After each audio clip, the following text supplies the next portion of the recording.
Once upon a time, in a small town nestled between the hills, there lived a quiet man named Oliver. This town, with its cobblestone streets and charming cottages, seemed like a place where nothing extraordinary could ever happen. The townspeople went about their daily lives, blissfully unaware of the dark secret that lay beneath their feet. Known for his reclusive nature, Oliver spent most of his time reading old, dusty books that he'd inherited from his grandfather. These books were filled with tales of ancient civilizations, forgotten lore, and cryptic prophecies. Oliver's fascination with history and the unknown had always set him apart from the other townsfolk who often whispered about his peculiar habits.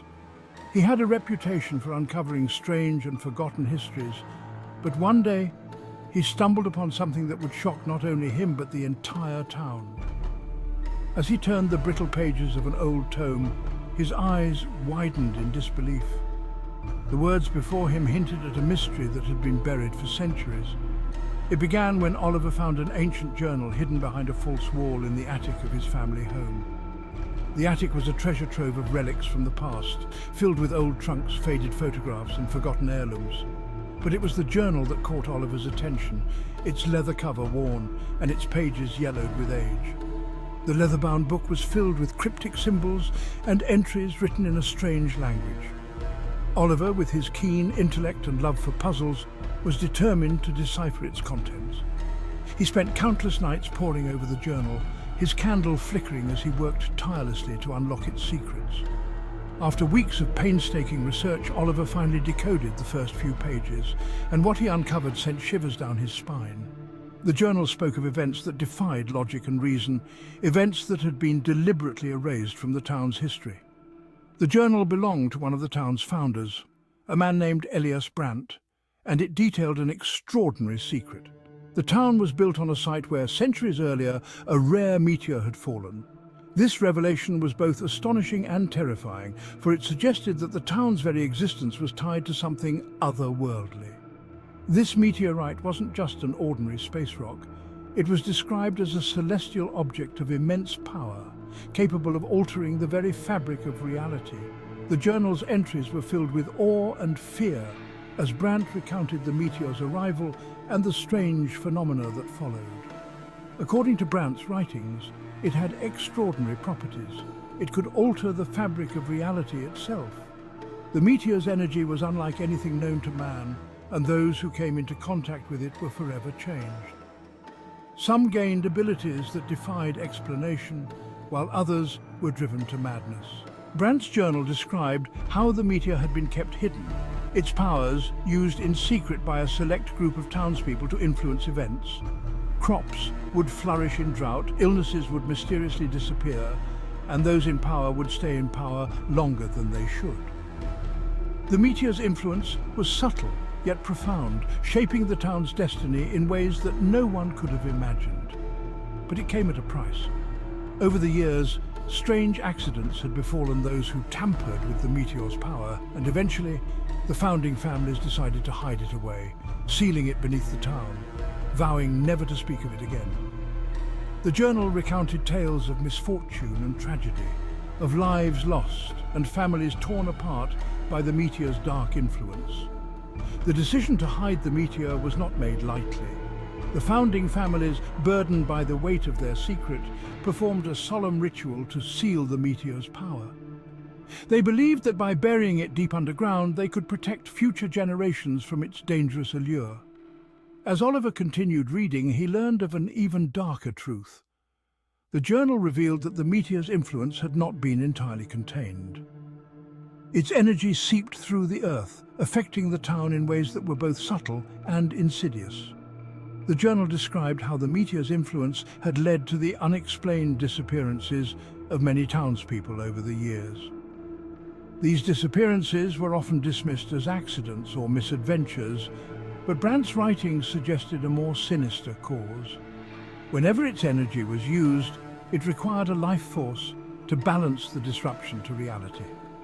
The meteor's power was not without cost, and those who sought to harness it paid a terrible price. The journal's pages were filled with haunting illustrations of ethereal energy and life forces being consumed. Those missing were not simply lost. They had been consumed by the meteor's power. Their essences were drawn into the meteor, fueling its otherworldly energy. The journal's descriptions were chilling, painting a picture of a town haunted by the ghosts of its past. Oliver knew he had to reveal the truth, but he feared the reaction of the townspeople. The journal's revelations were too shocking, too unbelievable. How could he convince the town that their peaceful existence was built on a foundation of lies and dark magic? Most were descendants of the original families, and some had undoubtedly benefited from the strange powers unknowingly. The town council, composed of the most influential members of the community, had long guarded the town's secrets. Oliver knew that confronting them would be a daunting task. Armed with the journal, he decided to confront the town council, the governing body that had long controlled the town's secrets. He hoped that by presenting the evidence, he could persuade them to acknowledge the truth and take action. When Oliver presented his findings, the council members were visibly shaken. The journal's contents were undeniable, and the weight of their ancestors' actions hung heavy in the air. The council members exchanged uneasy glances, their faces pale with fear and guilt. They admitted they had known about the meteor but had kept its existence secret for the good of the town.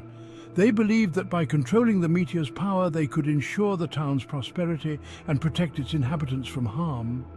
They argued that the benefits it brought outweighed the cost, and no one would believe Oliver's claims anyway. The council was divided, with some members insisting that the meteor's power was a gift, while others feared the consequences of its continued use. But Oliver was determined. He gathered a group of curious and brave townspeople, showing them the journal and leading them to the hidden chamber beneath the town square where the meteor had been buried.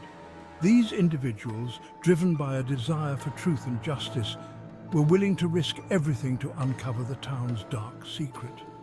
As they descended into the cold, dark cavern, the group felt an inexplicable heaviness in the air. The atmosphere was thick with tension, and the walls seemed to close in around them. Each step brought them closer to the source of the town's mysterious power. There it was, a glowing, pulsating mass of cosmic energy sitting at the center of the room. The meteor's light cast eerie shadows on the cavern walls, and its energy hummed with a life of its own. The group stood in awe, their hearts pounding with a mix of fear and wonder. As they approached, the ground trembled. The meteor's power was palpable, and the air crackled with energy. The group could feel the meteor's influence, a force that seemed to reach into their very souls. The meteor seemed alive, its glow intensifying, and the air thickened with energy.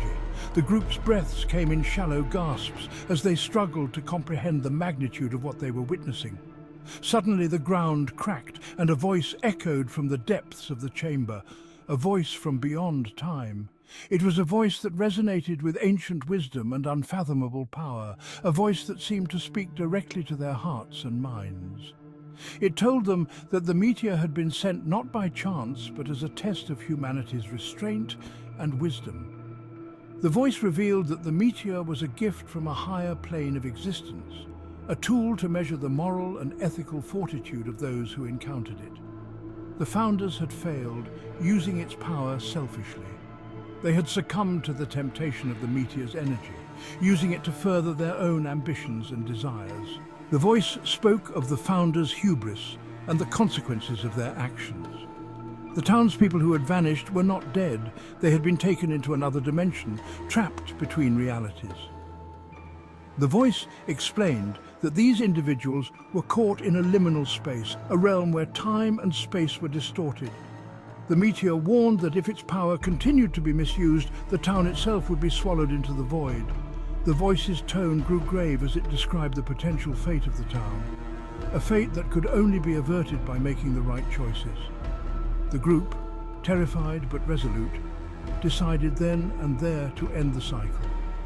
They knew that the meteor's power had to be neutralized, and they were willing to do whatever it took to protect their town and its future. Together they devised a plan to destroy the meteor, or at the very least, neutralize its influence. They gathered their knowledge and resources, drawing on ancient texts and rituals to find a way to break the meteor's hold on their town. Oliver, with his knowledge of ancient symbols, performed a ritual to seal the meteor's power. The ritual was complex and dangerous, requiring precise movements and incantations. Oliver's hands trembled as he traced the symbols, his voice steady as he chanted the ancient words. The cavern rumbled, and with a final burst of light, the meteor dimmed, its power fading into nothingness. The group's collective breath was held as they watched the meteor's glow diminish, the once pulsating energy now reduced to a faint shimmer. The town, now free of its influence, breathed a collective sigh of relief. The weight of the meteor's power had been lifted, and the air felt lighter, the atmosphere more serene. The townspeople emerged from the cavern, their faces reflecting a mix of exhaustion and triumph. But as they left the chamber, Oliver knew that some secrets, once uncovered, could never truly be forgotten. The knowledge of the meteor and its power would remain with them, a reminder of the choices they had made and the consequences they had faced. The shocking truth about their town's past was out, and though the meteor's power was gone, the consequences of its use would linger for generations.